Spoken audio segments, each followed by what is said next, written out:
Après la sortie de Cissé Bakongo, suite à la sortie du président Gbagbo Laurent à Beauville, Cissé Bakongo a attaqué frontalement le président Gbagbo Laurent. Kone Katina, porte-parole du PPACI, vient pour recadrer Cissé Bakongo. Les gars, 2027 s'annonce fracassant. On écoute ensemble. À ce que nous discutons, c'est notre ADN, c'est notre génie. Et c'est à ce moment-là qu'on entend des bruits par-ci, par-là. Et on n'en a pas l'habitude, mais personnellement, nous trouvons qu'il est inacceptable que des personnes qui sont au pouvoir, que de surcroît occupent des fonctions importantes dans leur parti politique, parlent comme ça, avec légèreté et désinvolture. Quand on a écouté le secrétaire exécutif du RHDP, à la personne du Sieur Bakongo, beaucoup de personnes nous appelaient, il faut réagir, il faut que vous réagissiez. On dit oui, on va réagir. Et en réaction, je voudrais rappeler cet adage de chez nous, une sagesse très africaine qui dit ceci. Dans un village, il y avait un vieil aveugle. Il n'allait jamais au champ, puisqu'il est aveugle. Il restait au village. Et puis un soir, un matin, au moins que tout le monde est allé au champ, quelqu'un est venu chercher querelle, lui faire querelle. Le vieux, il est aveugle, lui, il ne sait pas. Il lui parle mal, il lui dit des choses. Et le vieux ne dit rien. Le soir, quand il arrive, son fils arrive, il arrive, il dit, ah, il y a un monsieur qui est venu me voir, qui est venu demander après toi. Mais il était laid. Il était très laid, ce monsieur.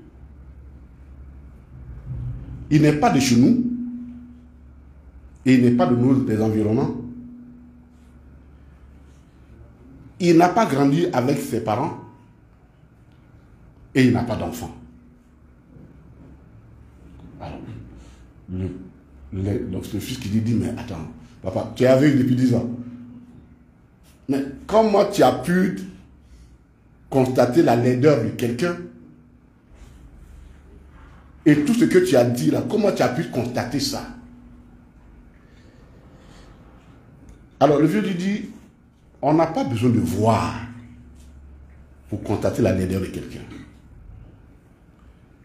Les propos qui sortent de la bouche d'un homme et qui s'adressent à quelqu'un de plus âgé que lui et qui est plus important dans la société que lui, ses propos, la laideur de ses propos détermine la laideur physique de la personne qui les dit.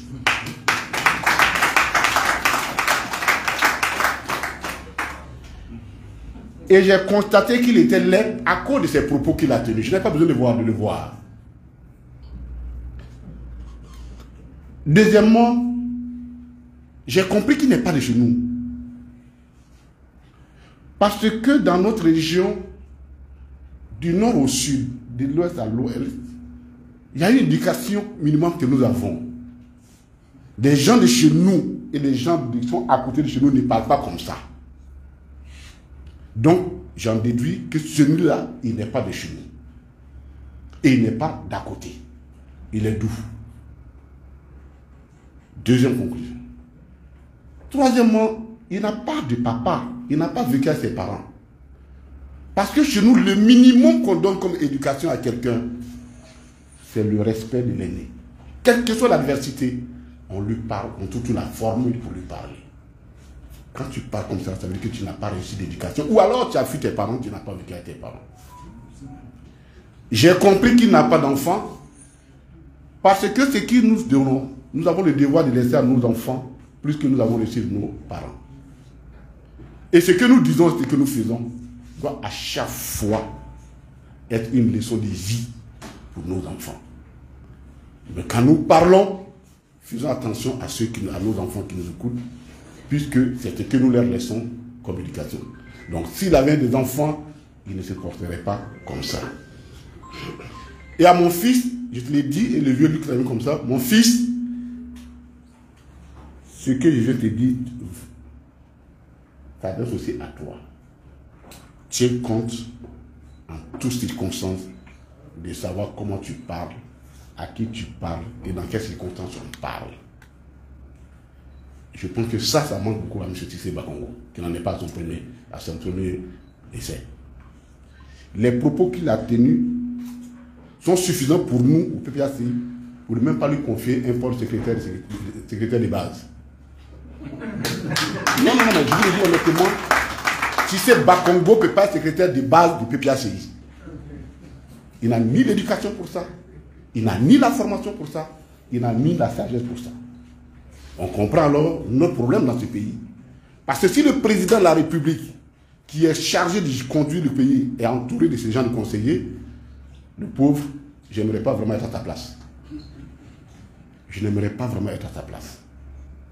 On ne parle pas comme ça. On ne parle pas comme ça au hasard. Nous, là, quand nous abordons, malgré tout, quand nous parlons du chef de l'État, nous y mettons sous la forme. Par l'éducation et par la République. On ne peut pas servir la République et se comporter comme un voyou. Il était bon que les uns et les autres comprennent cela. C'est par sagesse qu'on ne répond pas. Mais attention, trop, ça commence à être débordant. Le président Laurent Gbagbo n'est pas le camarade de quelqu'un parmi eux. L'adversaire du président Laurent Gbagbo s'appelle le président Ouattara. Ce n'est pas eux. Ils s'excitent trop pour si peu. Ils s'excitent trop pour si peu. Nous sommes engagés. Nous sommes déterminés. Le PPACI a décidé qu'il allait son candidat. En quoi cela, eux, ça les perturbe? S'il est impopulaire, ils vont le gagner facilement. Où est le problème? On ne comprend pas la raison pour laquelle ils sont si excités pour si peu. Merci beaucoup. Nous, notre priorité, c'est l'élection du président Laurent Gbagbo en 2025. Mais l'alignement de notre... J'ai fini avec... bon, on va pas s'éterniser sur... C'est anecdotique, on va passer à des choses plus sérieuses. Mais, avant que tu l'oublies, il a dit quand même quelque chose d'assez grave, qu'il faut que je parte en lui. Il a dit, en parlant de président, qu'il était ontologique. Il dit, il est anthropologiquement établi qu'il ne peut pas diriger.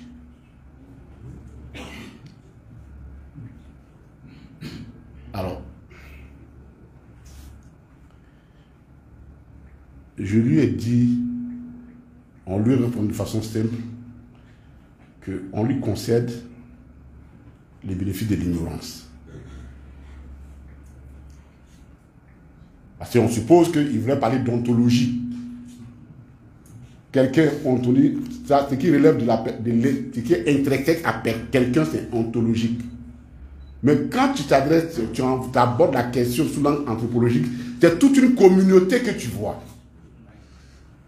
Alors, donc j'imagine bien qu'il ne fait pas l'injure aux militants et les cadres de RHDP qui sont de la région du président Laurent Gbagbo, qu'eux ils sont là-bas uniquement parce qu'ils sont incapables de gouverner et que c'est eux ils sont là pour les accompagner pour gouverner. Parce que quand tu parles d'anthropologie, tu renvoies forcément à une communauté.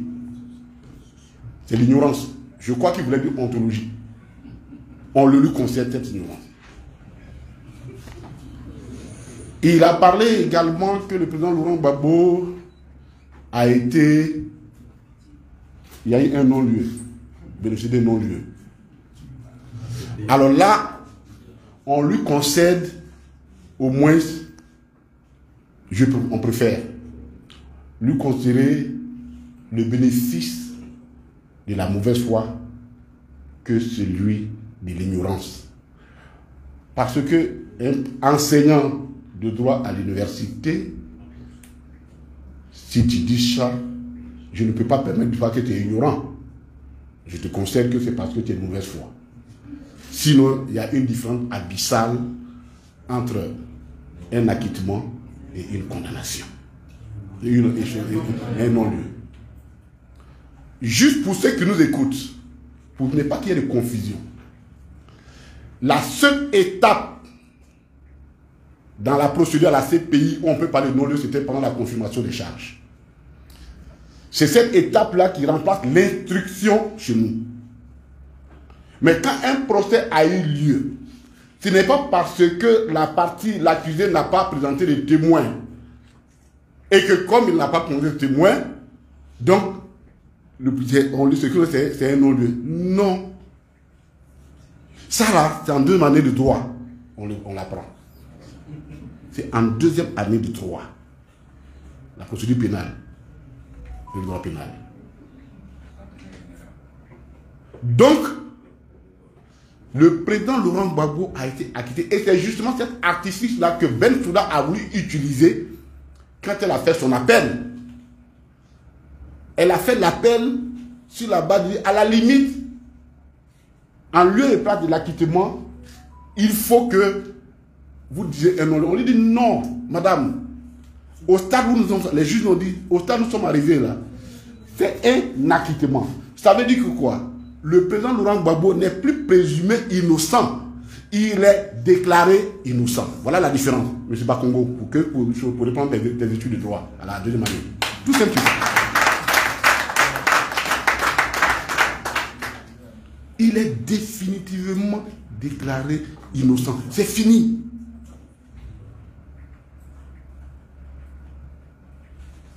Donc ça, on veut quand même le lui dire pour qu'il n'y ait pas de confusion possible. J'entends souvent ça. Nous sommes revenus là-dessus parce qu'on entend souvent ça. On est pour calmer les militants parce qu'à qui ils ont dû leur dire « Ah oui, mais attendez, vous imaginez, quand il est parti, il ne reviendrait plus. » Il est revenu. Alors pour les calmer, on dit « Non, non, non, on va se débrouiller. » Ce n'est pas un non-lieu, c'est un acquittement. Alors, l'ubiesque, c'est de dire que c'est le président Ouattara qui a intervenu pour que Gbagbo soit libéré. Bon, je vais dire quand même...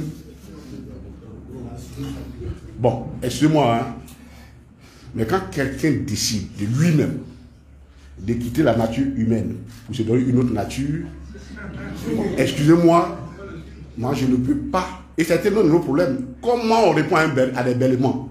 Moi je ne sais pas. On ne comprend pas le langage des bêlements. Parce que ce n'est pas nous qui l'avons dit. Non, non, il faut que les choses soient claires. Il faut que les choses soient claires et connues. Quelqu'un, dans nos sociétés, il y a les transgéniques. Quelqu'un dit, moi je suis femme, je vais devenir homme. On lui accepte. Je suis homme, je vais devenir femme. On dit, ça marche. Quelqu'un dit, moi je ne suis plus humain, je vais devenir mouton. Qu'est-ce que vous voulez qu'on fasse? Non, mais je vous l'ai dit. En toute honnêteté, on fait quoi avec ça? On fait quoi avec ça? Et comme nous ne pouvons pas répondre, on ne sait pas le langage, moi je ne sais pas le langage des moutons, donc on ne peut pas lui répondre, on va s'arrêter là pour s'occuper de ce qui est essentiel pour la Côte d'Ivoire.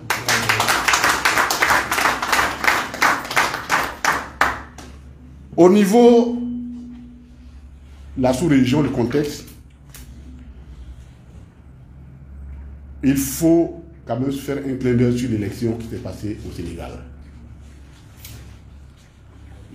Et comme toujours, les gens se trompent toujours dans la lecture des événements. Ils voient, ils disent, ah non, c'est des jeunes qui sont revenus au pouvoir, il était dans ces prisonniers le pouvoir. Ça là, ce n'est pas ça qui est la leçon à tirer de l'élection au Sénégal. Ce n'est pas ça du tout.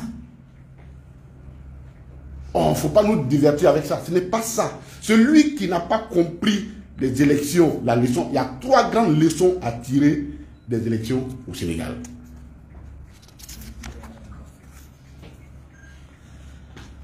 Il y a d'abord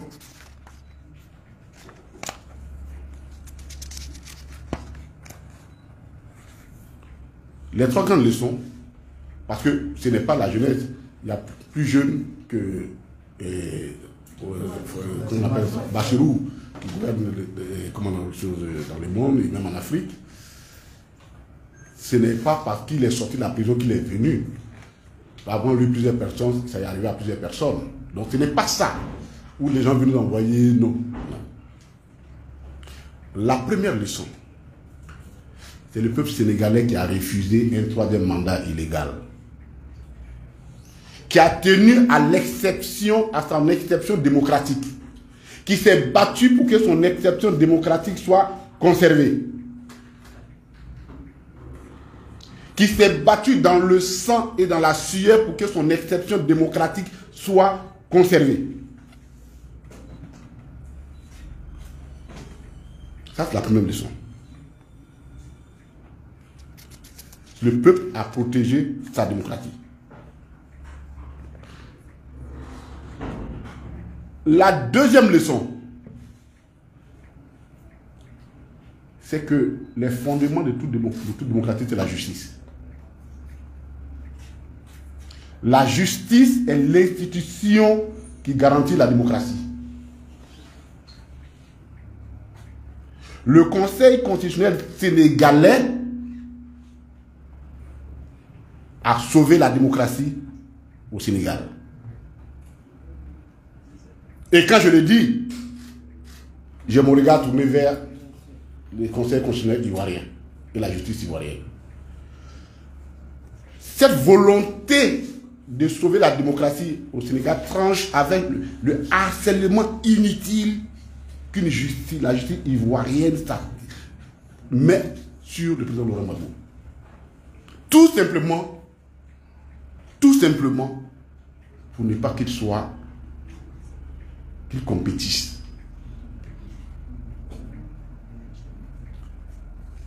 Je l'ai toujours dit, et nous pensons au PPACI, d'ailleurs dans nos propositions de gouvernement, on le dira. Aucune réforme judiciaire au sens institutionnel, aucune réforme judiciaire au terme matériel, c'est-à-dire du texte, n'est capable d'accorder la liberté à un juge en dehors de sa propre conscience. On a beau donner tous les textes. Et le président Gbagbo l'a fait. Quand il est arrivé, il a créé le corps des magistrats en le détachant totalement. Et c'est devenu aujourd'hui, le salaire des magistrats est devenu le référent des autres grands corps. Mais malgré ça, regarde ce qu'on a fait. Quelqu'un qui vous l'envoyez quelqu'un à la BC en prison, quelque part, et vous organisez un procès, dont l'unique but est de faire en sorte que l'accusé ne soit pas présent. Mais ça, j'estime que chacun doit regarder ce qui s'est passé au Sénégal et puis se revoir. Ça, c'est la deuxième leçon. Le rôle de la justice dans le fond de la démocratie. Et la troisième leçon qui est la plus importante aussi pour nous, l'élection au Sénégal est l'expression de la volonté des pays de l'Afrique de l'Ouest, en tout cas francophone, de finir avec un ordre. C'est là-bas le discours de rupture de Pastef et de Ousmane Sonko que le Sénégal est arrivé à ce résultat-là. Ce faisant, sans se rendre compte, il donne même une légitimité à ceux qu'on appelle les ruptures anticonstitutionnelles, c'est-à-dire les coups d'État qui ont eu lieu, puisque c'est sur cette base-là que ces jeunes-là ont finalement l'adhésion, les populations les soutiennent, à cause justement du discours de rupture. Et ce faisant, il rejoint un homme à qui on doit reconnaître l'initiative, et qui s'appelle Laurent Gbagbo. C'est pourquoi pour nous qui sommes engagés dans la lutte pour la rupture de l'ordre, on ne peut pas trouver meilleur candidat que Laurent Gbagbo pour mener ce combat-là pour nous.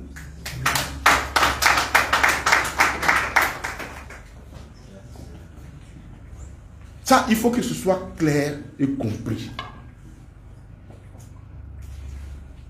Donc, notre situation est la situation de quelqu'un qui a commencé un combat incompris en son temps, mais on le rejoint, et c'est à ce moment-là on dit non, il faut abandonner le combat. Mais pourquoi?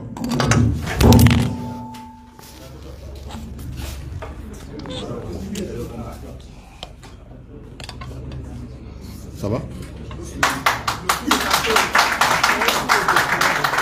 Allez.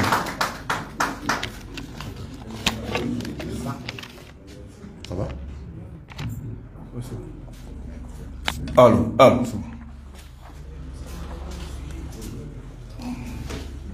Voilà. C'est-à-dire, les autres, ils font ce que le président Laurent Gbagbo a commencé il y a plus de 50 ans dans son combat. Et c'est à ce moment-là qu'on dit non, toi, il faut abandonner, il faut chercher les plus jeunes. Nous, on n'est pas dans un problème de jeunesse chez nous. On n'est pas dans un problème dans cette... Non.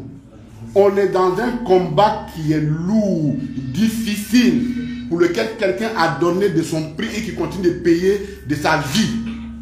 Ce n'est pas un petit jeu pour nous. Ce n'est pas un petit jeu pour nous. Donc, plus que tout, le président Laurent Gbagbo incarne toute la légitimité pour être notre candidat. Et c'est pourquoi ce n'est même pas lui qui a décidé. C'est sur insistance de nos militants qui comprennent les enjeux géostratégiques.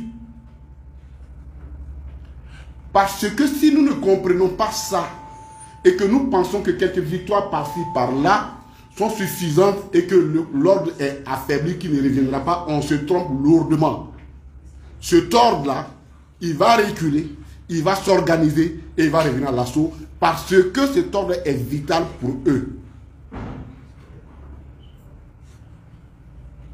Donc, nous ne devons pas baisser la garde. Au contraire, tous les résistants à cet ordre doivent se réunir autour de symboles forts comme le président Laurent Gbagbo. Ne nous méprenons pas. La guerre en Ukraine, son rôle fondamental, tout ce qu'ils donnent à l'Ukraine pour résister, ce n'est pas parce qu'ils aiment les Ukrainiens. Non. C'est pour pouvoir maintenir la Russie qu'ils considèrent comme l'aile militaire de le nouvel ordre, le maintenir bloqué là-bas pour ne pas qu'ils puissent venir les déranger ici. Donc la bataille là, elle n'est pas finie. Et ce n'est pas une petite, ce n'est pas une bataille de plaisantins. C'est une bataille de personnes déterminées. Et le président Laurent Gbagbo est allé au fourneau, il en est ressorti et il connaît donc plus que tout, il a toute la légitimité pour être notre candidat. Et c'est pourquoi nos militants qui comprennent très bien les enjeux géostratégiques l'ont choisi.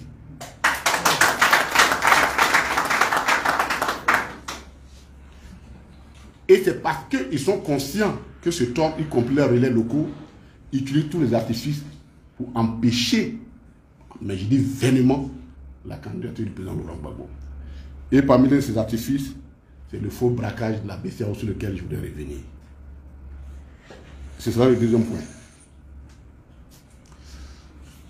On a fait un papier, le président avait promis à Agboville qu'un document devait être fait et il avait même imposé une date de mardi. Le document a été produit et il a été lu. Je crois que vous l'avez lu. Si vous ne l'avez pas encore lu, rentrez sur les réseaux, on va vous les distribuer. On a même souhaité que le LG voit dans quelle mesure on pourrait les distribuer aux structures de base pour qu'ils puissent prendre possession parce que c'est un document sur lequel il y a des éléments de recherche qui ont été faits pour pouvoir prouver comment, et c'est ce que nous allons faire, on va reprendre quelques éléments ici, comment dans la réalité, ce n'est pas le président Laurent Gbagbo qui a braqué la BCEAO, mais c'est l'État de Côte d'Ivoire qui a braqué le président Laurent Gbagbo. L'État de Côte d'Ivoire a braqué le président Laurent Gbagbo et on va vous donner les éléments pour vous justifier. Et pourquoi ça là, ça ne peut pas nous empêcher d'arriver à notre fin.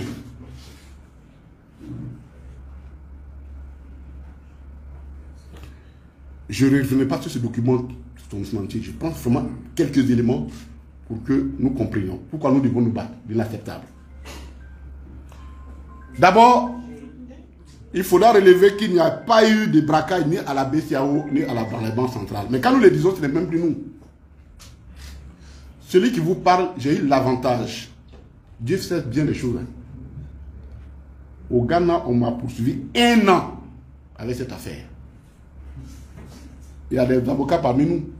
Mais quand vous poursuivez quelqu'un, vous donnez donc les pièces à conviction. C'est ce qu'on appelle les échanges d'écriture et les échanges de pièces.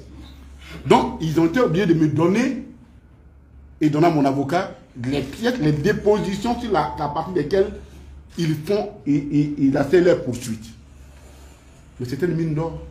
Comme le président Laurent Gbagbo, j'ai dit, quand j'ai lu, quand maman m'a donné, j'ai lu ça, il dit, ah, c'est sur ça là. Ils veulent que le Ghana m'extradite. C'est pas possible. dans aucune déposition, ni de la BCAO, et quand je dis c'est les responsables, ni des banques centrales, des banques commerciales, ne mentionnent un quelconque vol quelque part. On a introduit M. Ama Ayaye, qui était le directeur de la banque, la BCAO, par intérim. Dites-nous, c'est le procureur Simplice, Kofi Simplice. On dit tous les noms. Ça fait pas de l'histoire. C'est lui qui a fait le témoignage. Le procureur demande à Jean-Pierre Maé, monsieur le directeur, parlez-nous du vol à main armée à la BCAO relayé par la presse. C'est ce que le procureur lui demande. Le directeur de la banque, M. Ayaye Jean-Baptiste, répond à Ayaye, comme je n'étais pas présent au moment des faits, je ne peux dire qu'il y a eu vol à main armée à la BCAO. La BCAO fait un inventaire pour connaître les montants exacts des sommes retirées pour le compte de l'État de Côte d'Ivoire.